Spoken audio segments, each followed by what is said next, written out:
너 들어봤어? 인천에 1970년대 선박에 기름 공급하던 작은 기업이 50년 뒤 인천에서 900억대 최고의 종합 에너지 기업으로 성장한 이야기. 해운사에 찾아볼 수 없는 귀한 성공 사례이네. 이 기업은 박기우 대표가 이끄는 동양산업 주식회사입니다. 오늘은 박기우 대표님의 성공 스토리를 소개하면서 해운인들에게 영감을 드리고자 합니다. 함께 들어보시죠. 1971년 인천항에서 배에 기름을 공급하던 작은 회사가 있었습니다.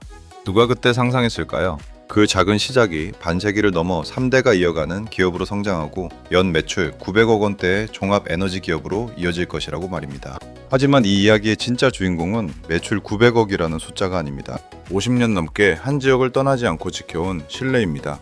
그리고 그 신뢰가 어디에서 시작됐는지를 알려면 대한민국 산업화의 엔진이 막 돌아가기 시작했던 1970년대 인천항으로 돌아가야 합니다. 인천항에서 시작된 작은 도전이 있었습니다.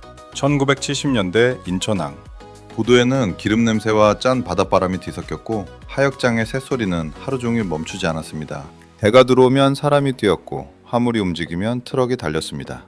대한민국 경제가 가난을 벗어나기 위해 숨가쁘게 달리던 시절, 항구는 그 변화가 가장 먼저 시작되는 곳이었습니다. 그곳에서 1971년 대양석유가 출발합니다. 이듬해인 1972년 동양석유로 이어지고 훗날 오늘의 동양산업으로 성장하게 됩니다. 당시 회사가 원했던 것은 거창하지 않았습니다. 필요한 배에 필요한 기름을 제때 공급하는 것. 그러나 바다에서의 약속은 육지와 달랐습니다. 파도가 높아도 배는 기다리고 있었고 시간이 늦어도 항구의 시계는 멈추지 않았습니다. 한 번의 공급 차질은 선박의 일정 전체를 흔들 수 있었습니다. 그래서 이들에게 기름을 공급한다는 것은 상품을 파는 일이 아니라 시간을 지키는 일이었습니다. 그렇게 하루, 한 달, 1년 작은 거래들이 쌓여 신뢰가 되십니다. 그리고 그 신뢰가 동양산업의 첫 번째 자산이 됩니다. 하지만 회사에는 두려움도 있었습니다. 시대가 변하는데 지금 하는 일에만 머문다면 언젠가는 사라질 수 있다는 두려움이었습니다. 결국 선택해야 했습니다. 지금 가진 것을 지킬 것인가, 아니면 바다 밖으로 나아갈 것인가. 바다에서 육지로 확장합니다. 1980년대와 1990년대 대한민국 산업은 더 빠르게 성장했고 에너지 수요 역시 폭발적으로 늘어났습니다. 동양산업은 여기서 첫 번째 큰 결정을 내립니다. 단순히 남이 만들어 놓은 운송망에 의존하지 않고 직접 해상 수송 능력을 갖추기 시작한 것입니다. 자체급유선 동양 1호를 비롯한 해상 수송망이 만들어졌습니다. 바다 위에서 직접 움직이고 직접 공급하고 직접 책임지는 구조였습니다. 선박의 엔진 소리가 들릴 때마다 회사의 활동 반경도 조금씩 넓어졌습니다. 그런데 여기서 더 중요한 변화가 시작됩니다. 동양산업은 바다에서 얻은 신뢰를 바다에만 묶어두지 않았습니다. 육상으로 올라온 곳입니다. 주유소 유통망을 확대하고 수송 인프라를 구축하면서 인천항에서 시작된 에너지의 흐름은 인천과 수도권으로 뻗어나가기 시작했습니다.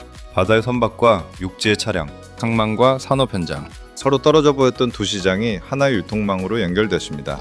이때부터 동양산업은 단순한 급유 회사가 아니라 에너지가 필요한 곳을 찾아 연결하는 회사로 변하기 시작합니다. 그러나 더 큰 변화가 기다리고 있었습니다. 회사의 다음 승부처는 석유만이 아니었습니다. 고심 끝에 종합 에너지 기업으로 확대합니다.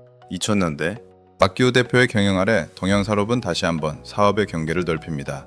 국내 대표 정유사 GS칼텍스의 핵심 공식 대리점으로 자리잡고 산업용과 상업용 LPG 가스 공급 영역까지 확대했습니다. 석유에서 LPG로, 해상에서 육상으로, 항만에서 산업 현장과 생활 공간으로 50여 년 전 배 한 척에 필요한 기름을 공급하던 회사가 이제는 바다와 육지를 연결하는 종합 에너지 유통 기업으로 성장한 것입니다. 연 매출은 900억 원대 규모로 커졌습니다. 3대에 걸쳐 이어진 기업의 시간도 함께 쌓였습니다. 그러나 박기우 대표가 바라보는 숫자는 매출만이 아니었습니다. 기업이 커질수록 한 가지 질문도 함께 커졌습니다. 우리가 성장할 수 있었던 땅은 어디인가? 답은 인천이었습니다. 고객이 있었고, 항구가 있었고, 직원들의 가족이 있었고, 수십 년 동안 회사를 믿어준 지역사회가 있었습니다. 그리고 바로 이 지점에서 동양산업의 이야기는 예상과 다른 방향으로 움직입니다. 벌어들인 에너지를 다시 지역으로 돌려주기 시작한 것입니다.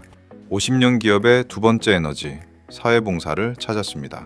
2006년부터 동양산업의 나눔은 꾸준히 이어졌습니다. 한번 크게 기부하고 끝나는 방식이 아니었습니다. 해가 바뀌어도 이어졌고 경기가 달라져도 계속됐습니다. 그 시간이 16년을 넘어섰습니다. 그리고 2021년 동양산업은 1억 원을 기부하며 인천 고액기업 기부자 모임인 나눔명문기업 15호에 이름을 올립니다. 여기서 1971년에 시작된 이야기에 복선 하나가 회수됩니다. 처음 동양산업이 배에 공급했던 것도 에너지였습니다. 50년 뒤 지역사회에 돌려준 것도 결국 다른 형태의 에너지였습니다. 하나는 선박과 자동차를 움직이는 에너지였고 다른 하나는 사람에게 다시 일어설 힘을 주는 에너지였습니다. 박기우 대표가 중요하게 생각한 것도 바로 그 연결이었습니다. 기업 혼자 오래가는 것은 진정한 지속 가능성이 아니라는 것. 기업이 뿌리내린 지역이 건강해야 기업 역시 오래 살아남을 수 있다는 생각이었습니다. 그래서 동양산업의 50여 년을 단순히 매출 그래프로만 보면 중요한 절반을 놓치게 됩니다. 결국 남는 것은 신뢰입니다. 1971년 인천항의 작은 시작, 1972년 동양석유, 해상급유선 동양 1호, 육상 유통망 확대, GS칼텍스 공식 대리점, LPG 공급, 연 매출 900억 원대, 그리고 3대에 걸쳐 이어진 기업. 숫자만 놓고 보면 이것은 한 기업의 성장사입니다. 하지만 시간을 거꾸로 돌려보면 전혀 다른 것이 보입니다. 배 한 척과의 약속을 지켰던 하루, 거래처와의 약속을 지켰던 수십 년, 직원과 가족이 함께 버티는 시간, 그리고 기업을 키워준 지역사회에 다시 손을 내미는 선택. 결국 50년 기업을 만든 것은 기름도, 배도, 주유소도 아니었습니다. 사람 사이에 쌓인 신뢰였습니다.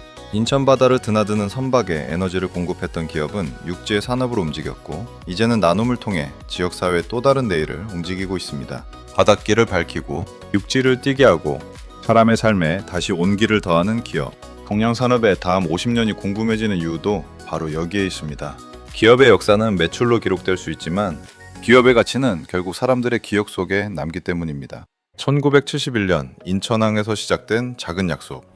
그 약속은 아직 끝나지 않았습니다. 이제 동양산업은 새로운 50년을 향해 다시 출항하고 있습니다.